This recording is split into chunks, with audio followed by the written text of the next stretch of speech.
காலம் கிரகங்கள் கையில். உண்மை ஜோதிடத்தை உலகிற்கு எடுத்துக் கூறும் உங்கள் புதிய வரலாறு டிவி. வணக்கம்.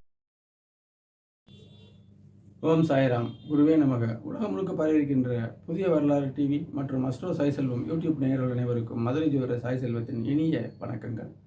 வாழ்க வளமுடன். பெண் ஜாதகத்தில் சூரியன் செவ்வாய் சேர்ந்தால் கணவனுக்கு நலி, அதாவது கணவனுக்கு ஆயுள் கம்மி என்று கூறப்பட்டு வரும் புரட்டு செய்தியை மறுக்கவே தொடர்ச்சியாக வீடியோக்கள் போட்டு வர்றேன். ஜோதிடத்தில் ஒரு வார்த்தையில் பதிலில்லை.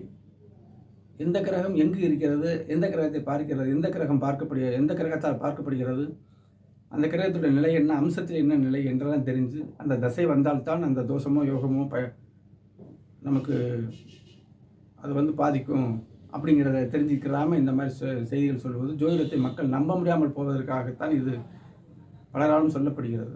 என்ன செய்வது, நமக்கு தெரிந்ததை யூடியூப் வழியாக மக்களுக்கு நான் சொல்ல நினைக்கிறேன். தொடர்ச்சியாக லக்கணங்கள் எல்லா லக்கணங்களும் சொல்லிட்டேன். மீன லக்கணத்துக்கு பார்ப்போம். மீன லக்கண பெண்ணிற்கு 12 இடத்துலையுமே சூரியன் செவ்வாய் சேர்ந்தால் கண்டிப்பான முறையிலே கணவனது ஆயுளுக்கு பங்கம் இல்லை என்பதை நிரூபிக்கத்தான் இந்த வீடியோவை நான் போட்டிருக்கேன்.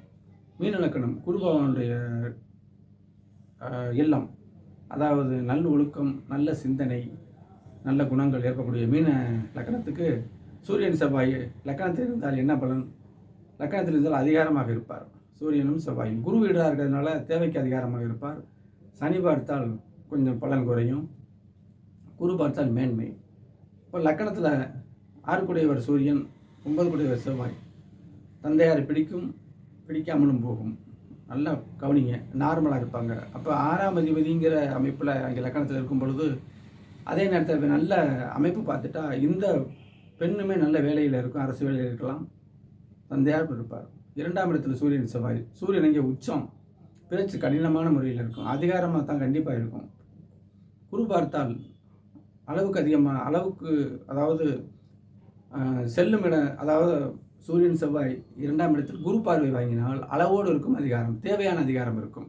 சனி பார்த்தால் வெட்டி அதிகாரம் இருக்கும். 3ஆம் இடத்தில் சூரியன் செவ்வாய். சகோதரரே நல்ல ஆளுமையுடன் இருப்பார். போகத்தில் வீரியம் அதிகமாக இருக்கும். நல்ல அமைப்பு தான், முயற்சிகள் நன்றாக அமையும். பாக்கியாதிபதி 3ல் இருக்காருன்னு அர்த்தம். அப்போ சகோதரரால் லாபம்னு வரும். 4ஆம் இடத்தில் சூரியன் செவ்வாய். தாய் அதிகாரமாக இருப்பார். அந்த புதனுடைய நிலையை வைத்து சொல்லணும்.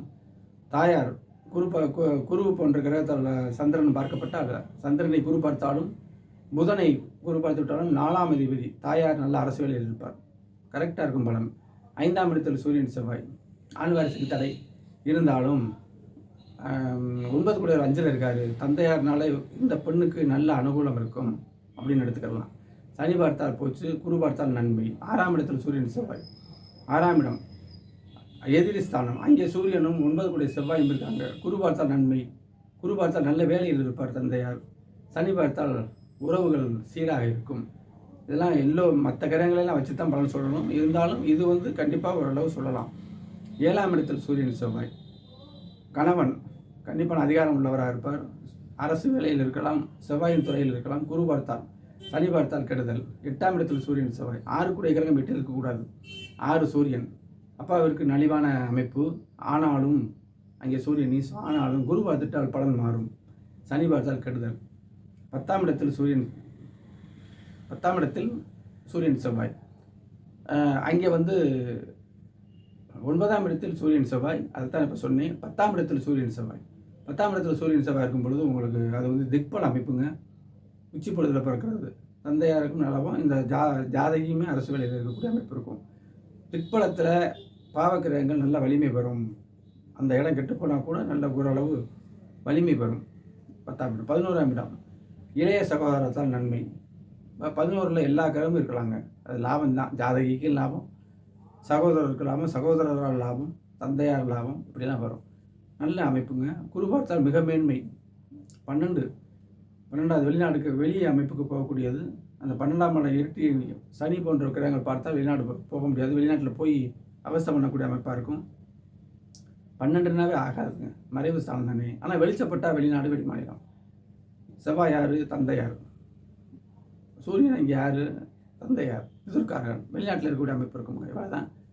அப்போ எந்த வகையிலையும் எந்த லக்கணத்துக்கும் எந்த இடத்தையும் சூரியன் செவ்வாய் இருந்தால் அது கலஸ்தர தோஷமே இல்லை இப்படி தாங்க பொருத்தம் பார்த்து நம்ம ரொம்ப ஒரு அர்ப்பணிப்பு உணர்வோட, கட்டண முறை தான், அர்ப்பணிப்பு உணர்வோட மிக தெளிவாக பார்த்து சொன்னாலும், மேலோட்டமாக இது சூரியன் செவ்வாய் சேர்ந்துருக்குங்க, இதை சேர்க்கக்கூடாதுன்னு அனுப்பிவிடும்போது அது கொடுமையில் கொடுமையாக இருக்குது. இதெல்லாம் தெளிவுபடுத்தத்தான் நான் இதை சொல்லியிருக்கேன். எந்த லக்கணத்துக்கும் அப்படி நினைக்காதீங்க. பொதுவாகவே கணவனது ஆயுள் கம்மி தான்ங்கிறது ஒரு ஜாதகத்தில் எப்படி பார்க்குறது கரெக்டாக சொல்லிடுறேன். பெண்ணுடைய லக்கணம் எதுலாம் இருக்கட்டும், 7ஆம் அதிபதி கெட்டு போகணும், சுக்கிரனும் கெட்டு போகணும், 7ஆம் இடத்துல ஒரு பாவக்கிரகம் இருக்குன்னு பாவக்கிரகம் பார்க்கணும், ராசிக்கு 7ஆம் இடம் கெட்டு போகணும், குடும்பஸ்தானம் கெட்டிருக்கிற இடத்துல திருமணம் ஆகும், குழந்தையெல்லாம் பிறக்கும், கணவனது ஆயுள் ஆரோக்கியம் பாதிக்கப்படும் என்பது உண்மை. ஆனால் சூரியன் செவ்வாய் சேர்ந்தால் இப்படிங்கிறது உண்மையே இல்லைங்கிறத நீங்கள் தெளிவுபடுத்திக்கிறீங்க. இந்த யூடியூப்பை புதிய வரலாறு அஸ்ட்ரோ சைஸில் யூடியூப்பை பார்க்குறவங்க சப்ஸ்கிரைப் பண்ணுங்கள். அப்போ தான் உங்கள் மனசில் என்ன கேள்வி இருந்தாலும் சரி, தொடர்ச்சியாக பார்த்துட்டு வந்தீங்கன்னா அதை நான் டச் பண்ணுவேன். அதுக்கு பதில் கண்டிப்பாக இருக்கும்.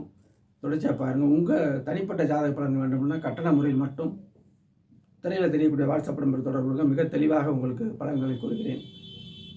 நாளை இத்துடன் இதை முடித்துக்கொள்கிறேன். நாளைக்கு வேறு ஒரு நுட்பமான பதிவுகளோடு உங்களை சந்திக்கிறேன்.